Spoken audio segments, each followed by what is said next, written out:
signetos sudemoi aleros paracoites. Toi, Hector, c'est toi, mon père et ma mère vaillante, et mon frère, et l'époux florissant qui partage ma couche. Prends pitié maintenant et demeure sur cette muraille. Ne rends pas ton fils orphelin, ni veuve ta femme. Il lui dit en réponse, le grand Hector casque flamme. Femme, je m'en soucie comme toi, mais je sens une horrible honte devant les Troyens et Troyennes robes traînantes. Si tel un lâche, je reste en retrait, à l'abri de la guerre, et mon cœur l'interdit.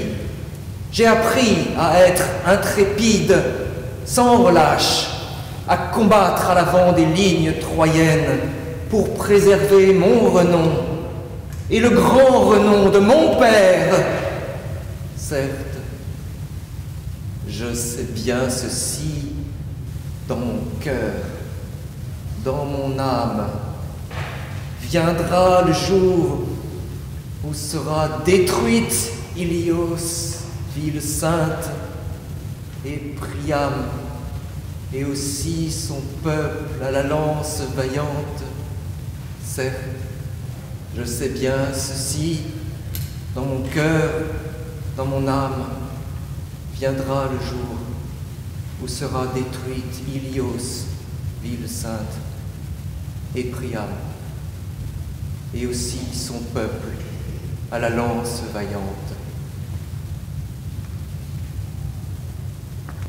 Si nous rentrons un jour dans Argos, mamelle des terres, il sera mon gendre d'un égal à Oreste, fils que j'élève au loin à l'abri d'une grande abondance. Je possède 3 filles dans ma vaste demeure, Chrysothémis et Laodicée et Iphianax.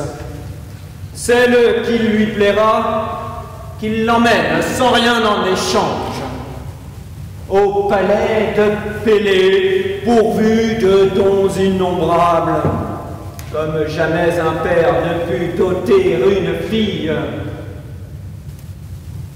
Et je lui donnerai 7 villes, cités opulentes, car la mille énopée, irée, foisonnante d'herbage, faire la très divine en humide campagne, épée, la belle épétase, la riche en vignoble, toute près de la mer, aux confins de Pylos, de ses sables.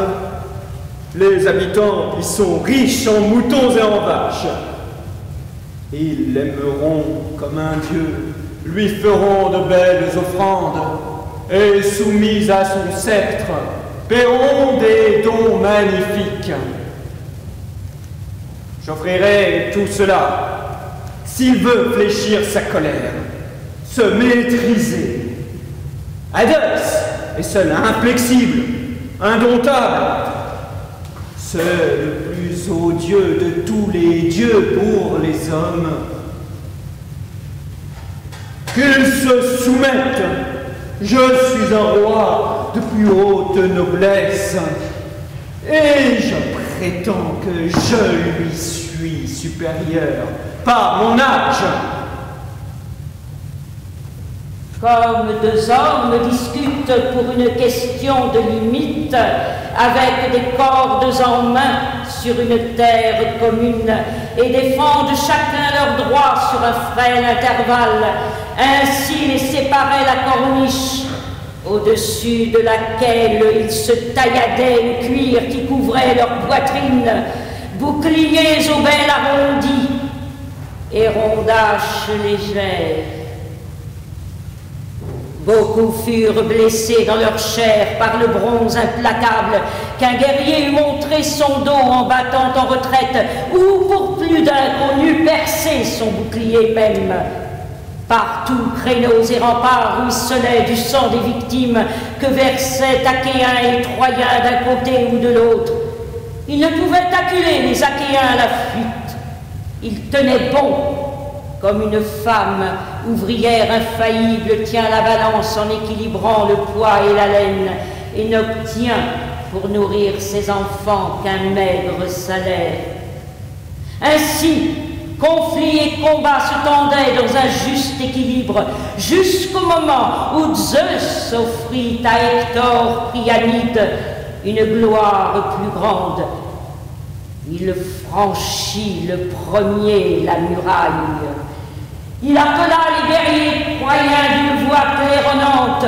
Bondissez, cavaliers troyens, brisez la muraille des Achéens et boutez un feu prodigieux au navire.